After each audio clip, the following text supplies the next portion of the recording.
Alors, que dit la loi? Alors, vraiment très très schématiquement, la loi de 92 a permis de prendre acte de la gravité des violences au sein du couple et a permis aussi de définir la qualité de conjoint ou de concubin comme circonstance aggravante. La circonstance aggravante reconnue à la qualité du conjoint ou du concubin a été étendue aux ex, c'est-à-dire aux ex-compagnons bien sûr, ainsi qu'aux pacsés.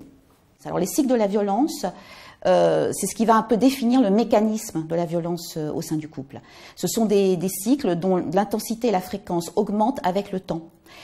Donc ce sont des cycles où on peut voir des périodes d'escalade, des phases d'explosion de la violence sous toutes ses formes, entrecoupées de périodes de rémission, durant lesquelles le conjoint minimise, se justifie, s'excuse quelquefois, et surtout promet de ne plus recommencer.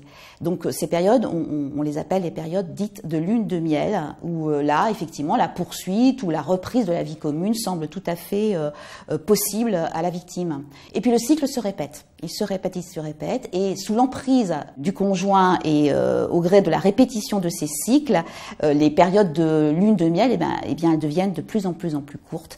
Et donc la femme, la victime, se trouve donc quotidiennement exposée aux agressions, et ça lui devient de plus en plus difficile de s'en dégager. Alors, quand on est hors situation de crise, c'est-à-dire l'usager, la victime, enfin la potentielle victime, se présente au service social et pour une demande complètement autre et pour une problématique complètement autre que la violence au sein du couple. Et là, le boulot de l'assistante de service social va être essentiellement donc de détecter au moyen de peut-être d'un questionnement et d'une évaluation spécifique. Alors, ça peut être par rapport à un signalement. Effectivement, on assiste à des signalements d'une tierce personne, c'est-à-dire quelquefois des enfants, quelquefois des amis. Ça peut être à l'occasion d'un suivi aussi à domicile, c'est-à-dire qu'il y a quelque chose déjà de mise en place à domicile. On pense à une action éducative, par exemple, auprès des enfants, et on se rend compte qu'il y a quelque chose qui ne va pas à domicile, qui pourrait être de l'ordre de la violence. Ça peut être à l'occasion de demandes spécifiques très démarches sociales qui ne sont pas justifiées, en tout cas qui ne sont pas pertinentes au vu de la situation globale, c'est-à-dire par exemple une demande de logement effectuée par la femme, effectuée par la victime, alors qu'elle habite déjà dans un logement avec son conjoint, avec ses enfants, donc voilà. Alors évidemment, il y a des données quand même pour faire cette évaluation, des données physiques déjà, évidemment, si la personne se présente avec des traces de coups, des traces des traces physiques, de violence psychique aussi, dans un état, on a vu des états catatoniques, des femmes qui étaient complètement sidérées, ou alors des états de choc aussi, ou alors des discours confus aussi. Ça peut être sous forme de discours très confus. C'est dans ces états de crise quelquefois que la victime finalement rompt le silence, c'est-à-dire que elle lâche tout, elle lâche, ça peut être très confus, mais elle lâche et elle va demander de l'aide là tout de suite et de l'aide d'urgence. Donc là, ce qui est très important pour le travailleur social, c'est de répondre. Alors, c'est pas forcément de répondre en développant tout un plan d'action qui, de toute façon, sera très difficile à mettre en place, mais surtout, c'est de répondre présent, c'est-à-dire on est là, on vous écoute, on vous entend, et on va essayer de faire quelque chose. Et ça va être important durant tout le travail de la relation d'aide et du travail que nous allons faire avec la victime, c'est vraiment nouer le dialogue et c'est de surtout pas le perdre. Alors, nous sommes soumis, les travailleurs sociaux, mais aussi tous les professionnels de santé d'ailleurs, à l'obligation de toute façon d'intervenir. Et pour ça, la loi nous le rappelle assez précisément. Donc, l'obligation d'intervenir, l'obligation d'empêcher qu'un crime ou qu'un délit soit commis, mais ça, c'est tout individu, effectivement. L'obligation de porter assistance, bien sûr, à la personne en péril. Et pour nous, les travailleurs sociaux et les professionnels de santé en général, l'obligation de la confidentialité et du secret professionnel. C'est-à-dire que la victime qui vient dire quelque chose, qui vient déposer quelque chose, doit avoir le sentiment d'assurance que de toute façon, sans son autorisation, sans son accord, rien de ce qui sera dit et rien de ce qui sera décidé dans ce cadre ne sera porté à l'extérieur.